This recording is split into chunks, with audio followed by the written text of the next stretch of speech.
নমস্কাৰ, আপোনালোকক মোৰ অন্য এটা ভিডিঅ'লৈ স্বাগতম জনালোঁ। এতিয়া ডিচেম্বৰ মাহ আৰু এই ডিচেম্বৰ মাহতেই বগেনভেলিয়াবিলাক সম্পূৰ্ণকৈ ফুলিবলৈ লয় আৰু যদি আপোনালোকৰ বগেনভেলিয়াবিলাক এতিয়াও ফুলা নাই তেতিয়াহ'লে আপোনালোকক মই আজি দুটা পদ্ধতি ক'ম। যিকোনো এটা আপোনালোকে এপ্লাই কৰিলে আপোনালোকৰ বগেনভেলিয়াজোপা আপোনালোকে ফুলাব পাৰিব। সাধাৰণতে বগেনভেলিয়াবোৰ অক্টোবৰ মাহৰ পৰাই ফুলিবলৈ লয়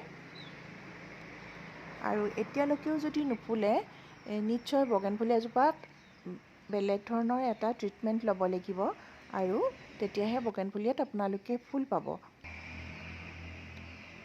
মই আজি আপোনালোকক কেনেকৈনো বগেনভেলিয়াত ফুল আনিব পাৰি তাৰ পদ্ধতিটো এতিয়া আপোনালোকক দেখুৱাই যাম আৰু আপোনালোকে স্কিপ নকৰাকৈ ভিডিঅ'টো চাই যাব। সৰিয়হৰ খলিহৈ ল'ব আৰু ছুপাৰ ফছফেট ল'ব। দুটা সমান পৰিমাণৰ মিক্স কৰি আপোনালোকে প্ৰত্যেকজোপা বগেনভেলিয়াতেই দি যাব আৰু সৰিয়হৰ খলিহৈবোৰ আপোনালোকে মিহি কৰি পাউডাৰ কৰি ল'ব। এনেধৰণে মই যেনেধৰণেৰে লৈছোঁ, মই এই ৰঙৰ 1 লিটাৰ টেমাটোত 1.5 টেমাকৈ লৈছোঁ আৰু ছুপাৰ ফছফেটো 1.5 টেমাকৈ লৈ এনেকৈ মিলাই দিছোঁ। মিলাই এতিয়া 8 ইঞ্চি বা 7 ইঞ্চি টাবত আপোনালোকে এমুঠিকৈ দিব লাগিব আৰু 10 বা 12 ইঞ্চি টাবত দুমুঠিকৈ দিব লাগিব আৰু সাৰ প্ৰয়োগ কৰাৰ পাছত আপোনালোকে পানী খুব কমকৈ দিব আৰু লগে লগে নিদিব। সাৰ প্ৰয়োগ কৰা 3 দিনৰ পাছতে আপোনালোকে পানী দিব, তাকো কম পৰিমাণৰ। এনেধৰণে আপোনালোকে সপ্তাহত সাৰ প্ৰয়োগ কৰি থাকিব আৰু যেতিয়ালৈকে বগেনভেলিয়াজোপা শুকাই পাতবিলাক একেবাৰে শুকাই নাযায় তেতিয়ালৈকে আপোনালোকে পানী নিদিব। এনেধৰণে কৰি থাকিলে আপোনালোকে 20 বা 25 দিনৰ ভিতৰতে বগেনভেলিয়াজোপাত কলি অহা দেখিব। আৰু দ্বিতীয়টো পদ্ধতি হৈছে আপোনালোকৰ বগেনভেলিয়াজোপা যদি এবছৰ বা দুবছৰলৈকে ফুলা নাই তেতিয়াহ'লে আপোনালোকে সেইজোপা উঘালি পেলাব। উঘালি পেলাই চাব তাৰ যিটো ঘাই শিপা সেই ঘাই শিপাটো যথেষ্ট শকত হৈ গৈছে আৰু সেইবাবে আপোনালোকৰ বগেনভেলিয়াজোপা ফুলা নাই। কাৰণ বগেনভেলিয়াৰ যিখিনিয়ে সাৰ দিয়া হয় গোটেই সাৰখিনি এই শিপাডালেই গ্ৰহণ কৰে। গতিকে এই শকত শিপাডাল আপোনালোকে উলিয়াই কাটি পেলাব, মই যেনেধৰণে দেখুৱাই দিছোঁ তেনেকৈ।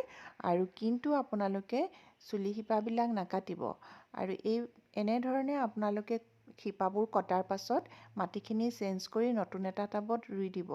আপোনালোকে বনচাই কৰোঁ বুলি ভাবিলেও কৰিব পাৰিব, কিন্তু আপোনালোকে টাবটো বনচাই টাব ল'ব লাগিব। আৰু এনেকৈ ৰোৱাৰ পাছত আপোনালোকে টাবটো 25 দিন বা এমাহৰ কাৰণে একেবাৰে ছাঁত ৰাখিব আৰু মাজে মাজে পানী দি থাকিব। খুব বেছি পানী নিদিব।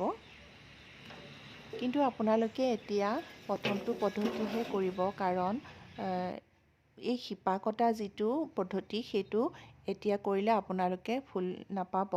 সেয়েহে এই শিপা কটা পদ্ধতিটো অক্টোবৰ মাহতহে কৰিব লাগে, নহ'লে তাতকৈ আগত কৰিব লাগে। মোৰ কৰা দেৰি হ'ল, মই কৰিম ভাবি থাকোঁতেই দেৰি হৈ গ'ল আৰু যিহেতু এতিয়া দেৰি হ'লেও কৰি দিছোঁ আপোনালোকক দেখুৱাবৰ কাৰণে। গতিকে আপোনালোকে যিসকলৰ এতিয়া বগেনভেলিয়া ফুলা নাই, মই কোৱা প্ৰথম পদ্ধতিটো আপোনালোকে কৰি দিয়ক আৰু চাব বগেনভেলিয়াত 20-25 দিনতেই ফুল আহিছে। আৰু মই এতিয়া এইজোপা এনেকৈ কটাৰ পাছত টাব এটাত ৰুই 25 বা 30 দিনৰ কাৰণে থৈ দিম, যেতিয়ালৈকে শিপাত মাটি নালাগে। আৰু যেতিয়া ঠন ধৰিব তেতিয়া লাহেকৈ ৰ'দলৈ উলিয়াই দিম। আৰু আজিলৈ মোৰ ভিডিঅ'টো ইমানেই।